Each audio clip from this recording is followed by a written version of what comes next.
have clinged and adhered to their culture. Indonesia, Singapore, Malaysia, Japan, and to a certain extent India, and even China, they all have adhered to their culture. They have always respected their culture, and that is why they are making progress. But why? The most important aspects of a culture are the moral values of the culture. Discipline, being your brother's keeper, community development, respect for elders and constituted authority. These are the moral values. And if you do have these, if there is morality in the society, if there is honesty, if we respect one another, if we respect our elders and the constituted authority, there will be peace, there will be stability, there will be peaceful coexistence. Peace and stability are the prerequisites of development. Therefore, those countries that respect their culture will be disciplined, and there will be peace in their countries. This is why the Asian tigers are making this tremendous progress. And that is why we like to respect the culture of our people. I hope and pray that in our prayers you will always try to reflect the culture, not just to entertain the people. Yes, I like entertainment, as I said earlier on. We are meant to enjoy life, not to live a dull life. But reflecting the culture of the people is much more important. In the past, when we had people like the Sardauna, who knew what they were doing and who respected their culture, there was peace and stability. Of course, we had crises from time to time, but we were able to overcome those crises because our leaders then were cultured people. In spite of their differences in religion, tribe, and culture, they accommodated one another. They respected one another. They were always prepared to cooperate with one another in order to develop the country and to move the country forward. No wonder in those days Nigeria was respected in the international community.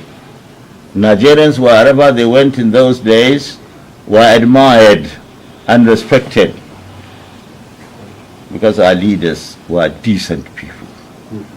They laid sound foundation for Nigeria.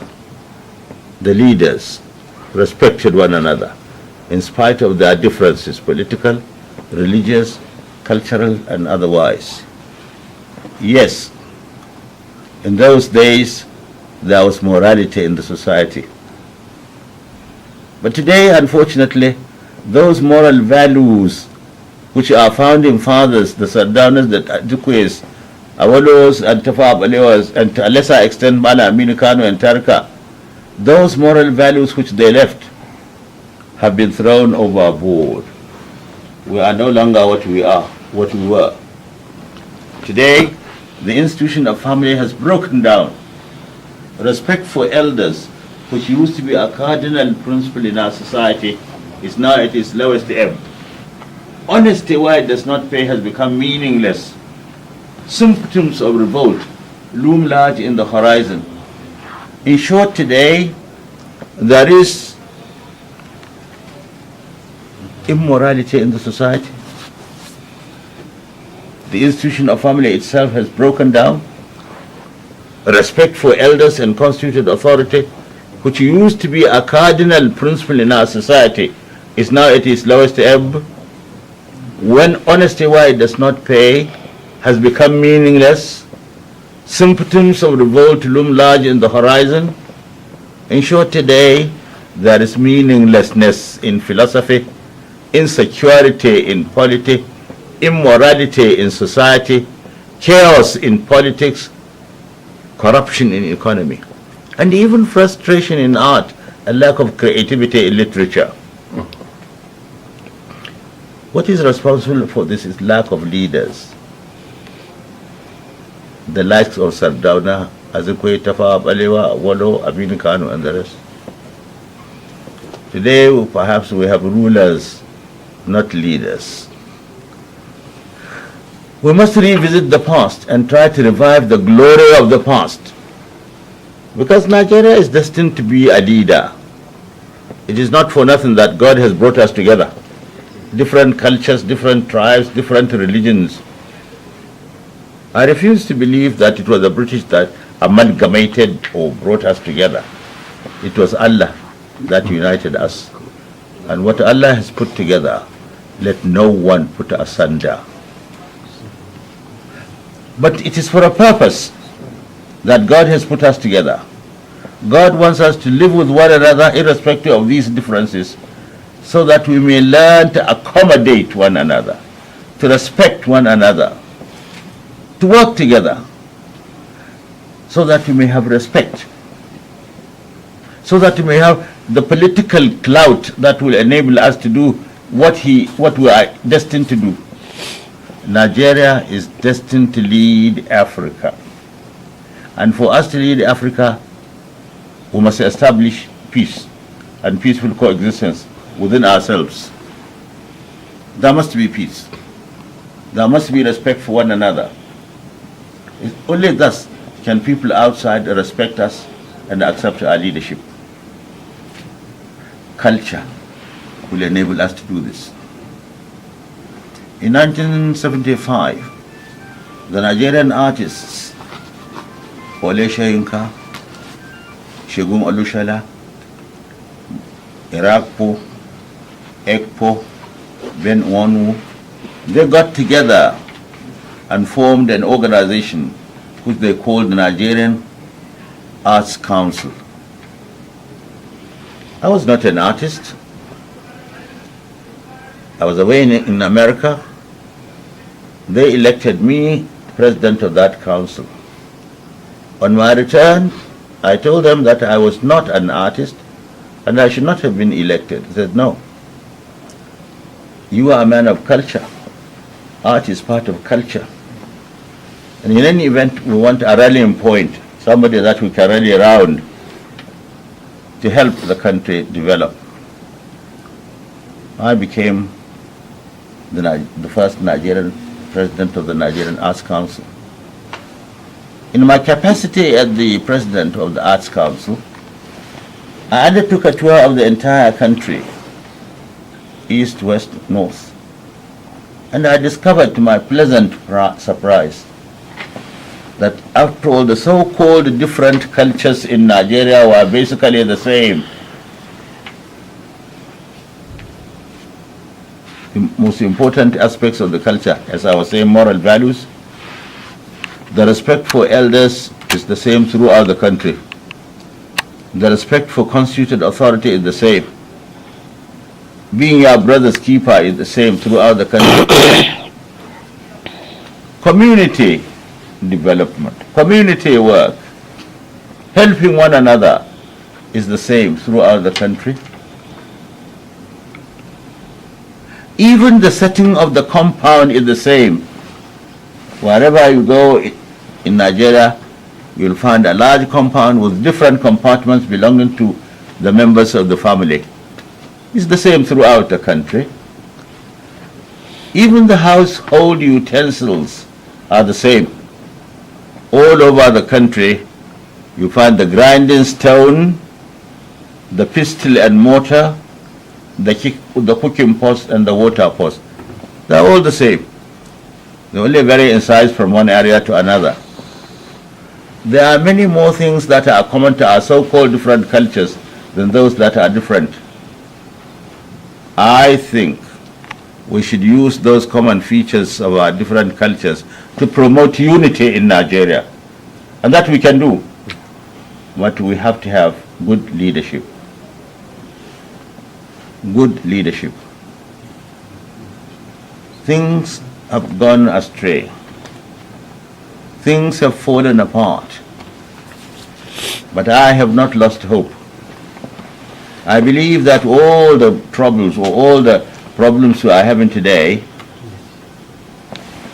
we will overcome one day.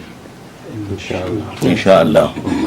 By the grace of God, Nigeria will be truly united. by the grace of God, will be our brothers' keepers. We'll build a very strong economy. We'll have the political clout that will enable us to lead Africa and to inspire the blacks all over the world. Yes, Nigeria will do that. We'll overcome all our difficulties. For we did in the past. We certainly had some crises in the past, and we were able to overcome them. We were able to overcome them in the past because of those qualities of our leaders which I mentioned earlier on. We can still do it. But to do it, we have to have the people. You are the people. You are the future. You are the leaders of tomorrow. You are the solution to our problems. You are the panacea to our ills. You are the answer. For you are the vehicles of change. You are the vanguard of the revolution. I'm not calling for a bloody revolution. I'm not calling for the Mao Zedong's type of revolution in China. I'm calling for Mahatma Gandhi's type of revolution with his philosophy of satyagraha, non-violent resistance. We can do it. You are the ones to do it. The future is yours. You can mar it or make it. If you decide to mar the future by doing the negative things, by cooperating with bad leaders, irresponsible, undesirable waste products of humanity, you will be spoiling your future. And you will inherit an inglorious future. If you make up your mind to be determined to make the future, and you elect good leaders, and you refuse to succumb to the machinations of selfish leaders, you will inherit a good future. The future is yours. It's up to you. But I advise you to avoid this feeling that you have now come of age and that you don't need anybody. No. The best organization in the world is a combination of the old and the young. You need the maturity, the wisdom, and the experience of the old, as well as, on the other hand, the dynamism, radicalism, and youthful exuberance of the young. We complement each other. You, the new breed, should not have it in your mind that you can make it alone. You need the advice of the old people. But you need responsible old people, not irresponsible, selfish leaders. We complement each other. I've always warned that new breed without the old breed will breed greed.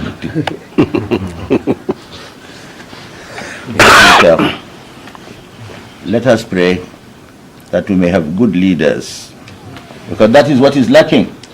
And that is the problem not only in Nigeria but also all over Africa. We want leaders, not rulers. We want leaders, not rulers. We want leaders, not looters.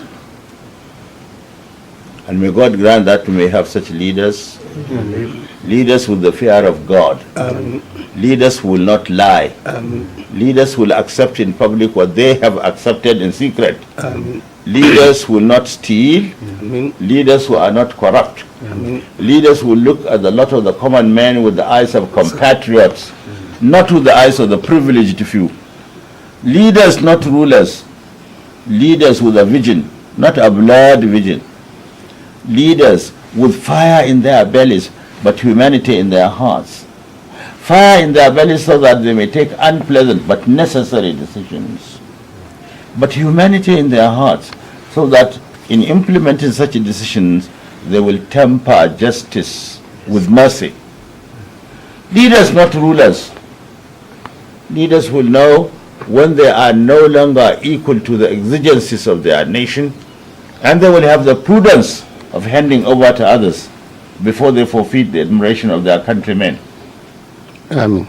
May God grant that we may have leaders. Amen. Leaders who will realize that perpetuation in office is not the answer. They will not have the feeling that they have come and they will want to stay until death do us part, like church marriage. Leaders who believe that they will one day stand before God to account for what they do. May God grant that we may have such leaders. Amen. And let me tell you, in spite of the bad picture that I sometimes paint of Nigeria, I still remain optimistic. He who has faith in God does not lose hope in Him. We will overcome. We will be all right. We will be all right. Inshallah. Yeah, I have a dream. I have a dream that Nigeria will really be united. I have a dream. I have a dream that will be our brothers' keepers. I have a dream. I have a dream that will overcome all the problems and the crises that are now before us. I have a dream. I have a dream that Nigeria will lead Africa. A dream that Nigeria will inspire the blacks all over the world. I have a dream. I have a dream that Nigeria will take her proper place in the Committee of Nations. But you are the answer. And I believe you can make it. Inshallah. Will you? Well, we will. You can. Yes, we can. You will. We will. May God grant that you will not fail. Mun gode Allah.